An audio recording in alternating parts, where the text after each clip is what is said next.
Hey guys, Level Cap here, and today we're going to talk about the overall public reception of Battlefield 2042's beta. And it's definitely been a mixed bag with both impressive and concerning elements to talk about. And over the course of the beta, a lot of new information has come to light in regards of what has already been fixed in the final build of the game, and it's fairly extensive. So I thought we could start by going over the list of stuff that's already fixed from the beta build, and then talk about the community reception, a little bit more about my personal feedback, and finally what it all means leading up to the launch of Battlefield 2042.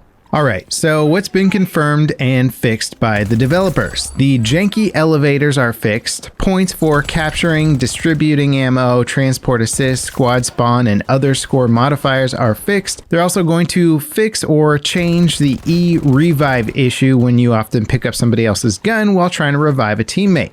They're also going to reduce the amount that you can slide and jump, since people have been sliding and jumping everywhere, kind of abusing the system. You'll also be able to customize guns and specialists outside of matches. The options UI bug is fixed. FPS chunking when you use a scope is being fixed, but I'm not sure how much that's going to relate into the other performance issues. Also, player spawns were apparently bugged in the beta, causing a lot of bad spawns in the line of sight of enemies. Soldiers will have lights and other things on them to better distinguish friend from foe. The M key and overhead map is being fixed. They also fixed an aiming inconsistency issue where literally your sensitivity could change throughout the match.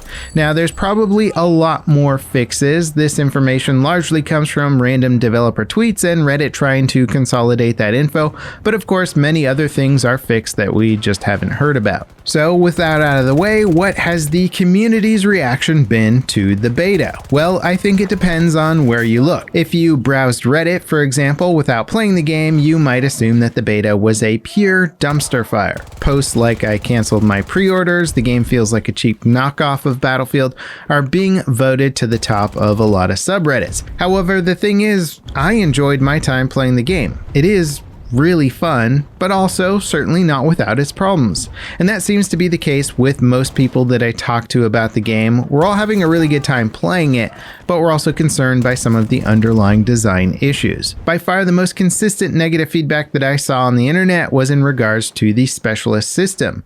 Specialists have replaced the foundation of the class system in Battlefield 2042. They all have names, they look the same from Russia to US, and have unrestricted weapons and gadget options. It seems to be pretty much universally despised, and the fact that they are likely going to be the basis for a microtransaction system does not look so good for DICE.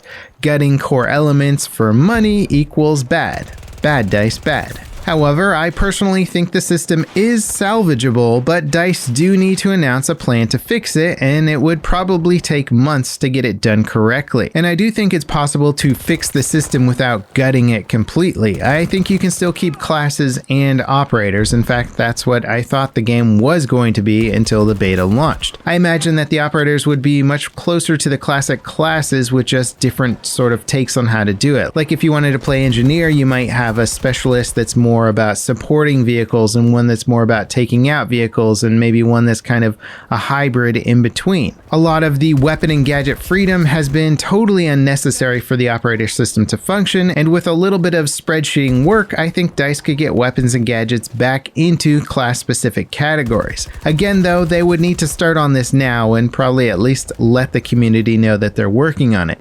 You don't want to completely flip balance and design on its head a year after launch, but a few months after launch and we're probably still fine. Another one of the main points of feedback was the game's general performance. It looks like last-gen consoles are getting a really raw deal with a nearly unplayable game. As I haven't tested it myself on last-gen, all I can do is take other people's word for it, but again, it sounds like DICE are pushing things too far ahead for last-gen consoles to keep up. On the PC side of things, performance hiccups are concerning.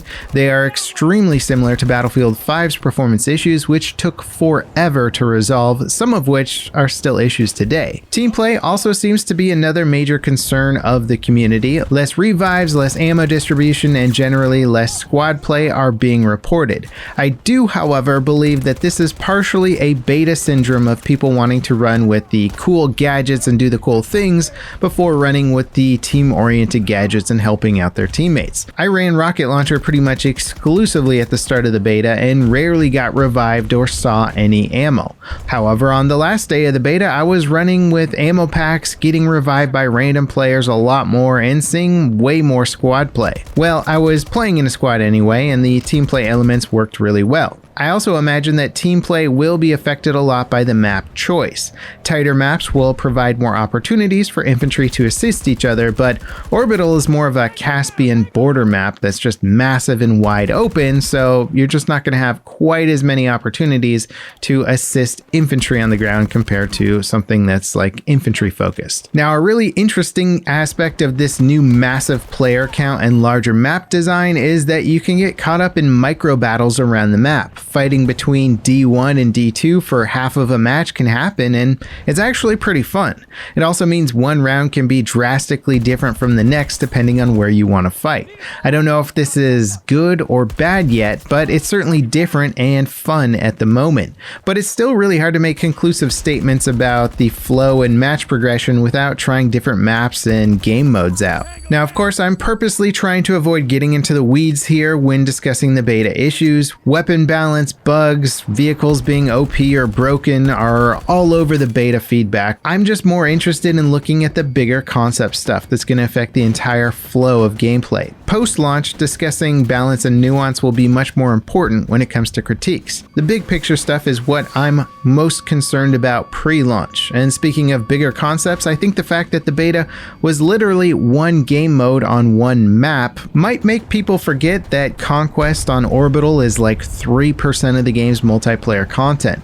Also, the short time frame of the beta was a bit perplexing, and the fact that they didn't cycle through different modes really only allowed us to experience a tiny slice of a massive game. Either DICE did this intentionally, or it was just all they could get ready for the beta session, but it does kind of limit the perception and feedback. 2042 has tons of other massive maps coming, the breakthrough mode, and other modes to try. And of course, there's the portal mode, which is honestly going to be the highlight for many players, plus Hazard Zone's allegedly Tarkov-like gameplay. Even if the specific gameplay from Orbital on Conquest for the beta wasn't your cup of tea, chances are that part of the game will be. I think DICE really does have a dump truck-sized load of content in this game, but due to the pandemic, they were only able to prepare a spoonful's worth for the beta, of which basically the entire game is now being judged. And while I'm certainly not one that frequently comes to DICE's defense, I gotta say I do feel bad for DICE right now. I think the lead up to 2042 has been royally screwed by the pandemic slowdowns. And although I certainly haven't forgot about their past launch disasters in non-pandemic conditions, it sounds like they really did put in the extra effort this time around to try and avoid DICE's launch syndrome. I wonder what this year would have been like for 2042 if there wasn't a global pandemic. Maybe there would have been a public alpha and multiple betas months ago like we got with previous Battlefield games.